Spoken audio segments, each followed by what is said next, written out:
Hello everyone, it's me. Guess what? That intro thing I posted last night, it worked! People posted.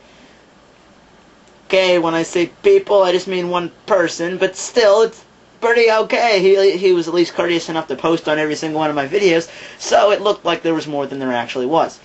In response to that person's specific questions, from the first part to the third part, simple mistake, this is iced tea, and the sword's actually an okay weapon.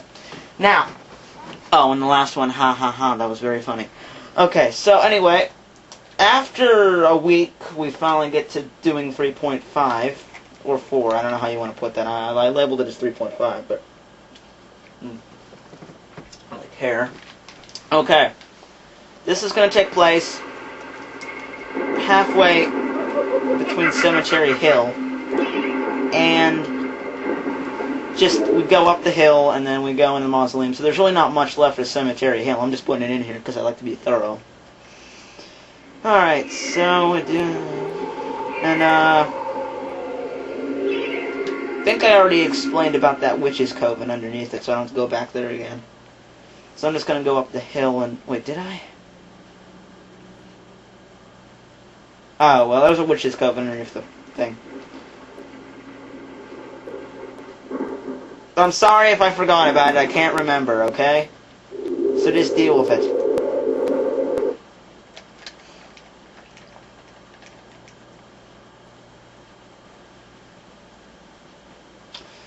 Alright, so Zarek brings these two gargoyle things to life, and they spit stones at you.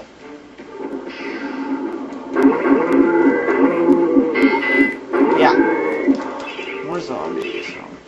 Okay, so you got your crossbow. These things are pretty much just, they're not even threats now. You can just shoot them from a distance, so if you have good common sense and don't get up into their face shooting them with crossbow bolts, you'll be fine. Oh, there's also one of those, like, apocalyptic chests with the skull marks on it that blows everything up except you, so you can do that too. Alright, when starting up the hill, the only thing we really have to know is don't get hit by the boulders. And then the other thing is the gray ones can only fall down the hill, while as the red ones can fall down the stairs. But aside from that, using it in common sense, you won't get hit. Now, when you get to the top, you might be wondering, as I did for the first time I played this game, how am I going to kill those two gargoyles that Sarah brought to life? Well, if you've played the game once already, you should know about that, and that was kind of a cop-out for me, but whatever.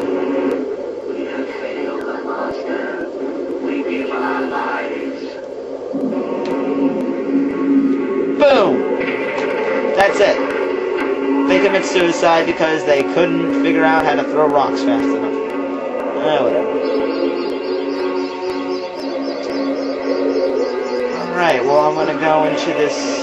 There's a fountain of rejuvenation and a chest of gold, so get stocked up if you want to. This next level is a boss level, although it's not much of one, not by my standards. I mean, it's just one of those simple bosses like a lot in early games are, just, you know, where they, the weak point is obviously shown, so it's, like, not that hard. Also, if you use any common sense, you won't get killed, but the imps are annoying, and I'll get to them. If my sound system works. The sound on my... I don't know if it's the PlayStation or the TV, but it's always screwed up. Like, one time the glass demon and the imps made zombie sounds, like the sounds get crossed. I'm pretty sure it's the... Alright, sounds good. Okay, good. This sounds good. Alright, these little buggers are called the imps. Thankfully, there's no zombies in this level. However, the imps are twice as annoying. They're smaller. I think they take more hits to kill. I'm not sure. I used the crossbow, so I killed them in about the same number of hits as a zombie.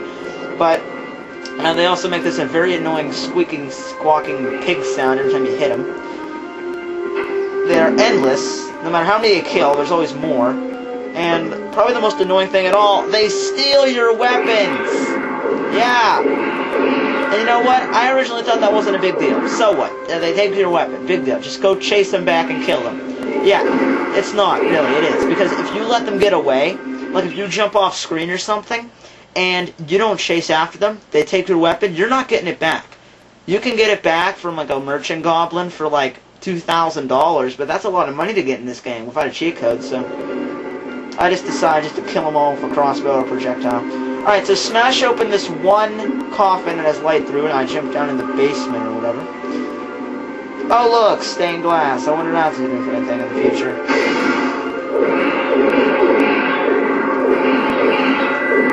Wow, there is a lot of glass in here! Alright, so there's 3 glass doors.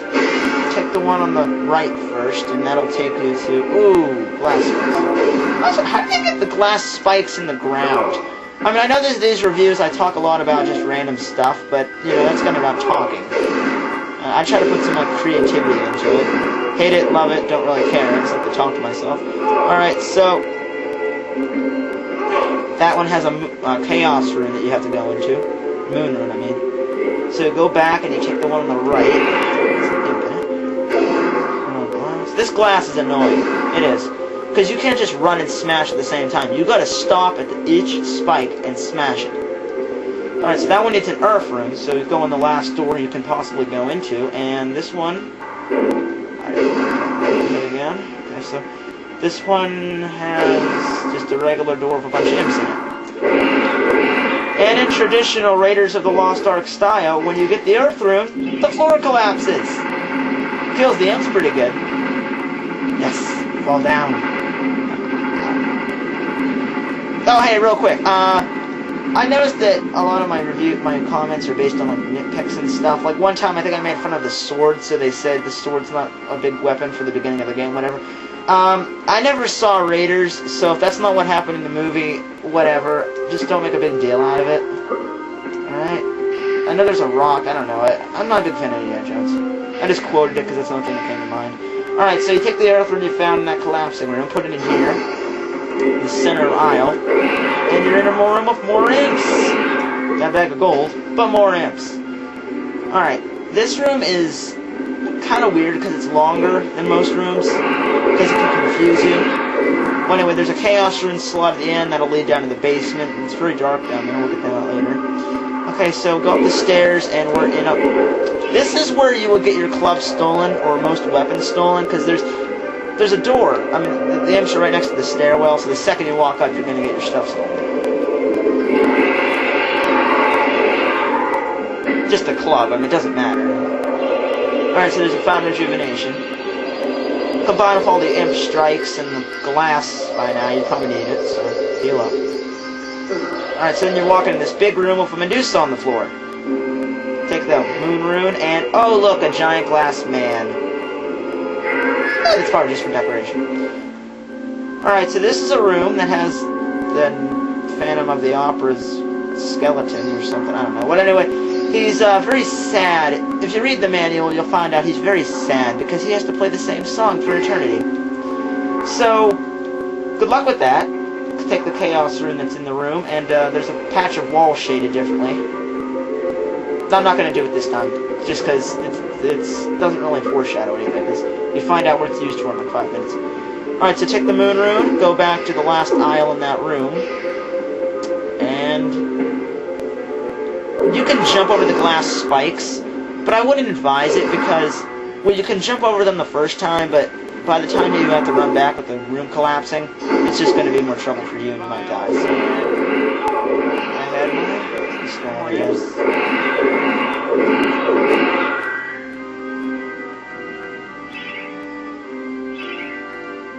Oh, they stole my club forever. See, that's what I was talking about. Alright, whatever. Anyway, okay, so we got the sheet music, and floor collapses again. Up the center of the aisle again. Everything's gonna play out just like a good puzzle now. Go over to this room with the basement.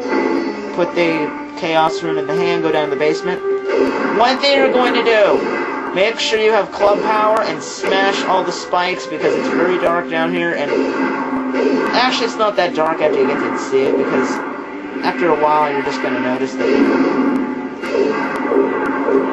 Alright, you're gonna get hit down here. If you want to go smash all the spikes ahead of time, you're gonna probably get hit, but no, whatever. So, just push this block with fire on it to the end of the aisle, into this heart. Alright, so you light this heart on fire that's made of ice or glass or whatever. It pumps, and it voices colorful pixies. Of course, right?